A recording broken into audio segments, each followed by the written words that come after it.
We're up at the cottage May 2nd, I think.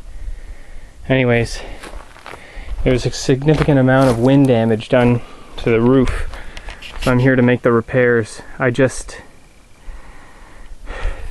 cut off the exhaust pipe for the new composting toilet there, and just did a patch-up job, duct taped it so no water can get into the attic. And then the old composting exhaust pipe here, I cut that off too, and just did, again, another patch job, just so rain doesn't get in.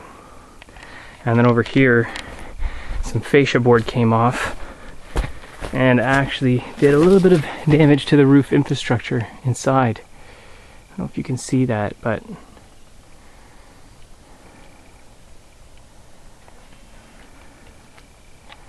in there, this piece here is cracked.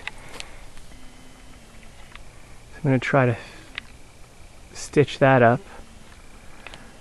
And I bought some new board over there and paint. So we'll see how it works out.